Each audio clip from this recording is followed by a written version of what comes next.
Мына жерде Құдай тағала тойла дейді ғой. Тойлағандығың үшін сауап аласың ше.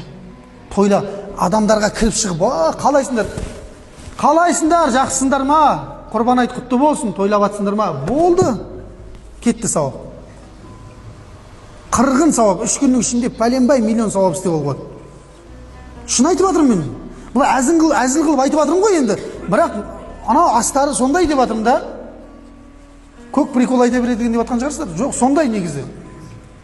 Бұл құрбандық негізінде Құдай тағала жаңа не деді, риуаятта келгендей, Сират көпірінен алып өтетін бірден бір амал құрбан шалу, білесіздер ма? Ертең анау Сират деген көпір бар. Тозақтың үстіне қойылатын көпір.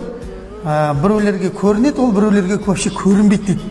Қылдан да несі аз болып қалады дейді. Күнәсін азайда енді. Сол кезде шалған құрбандығың бар ғой, зыр етіп алып өтеді иншалла. Көрдіңіз ба? Және не алып өтеді дейсіздер? Қыр көпірден иншалла алып өтеді. Құрбан шалған малдарыңыз.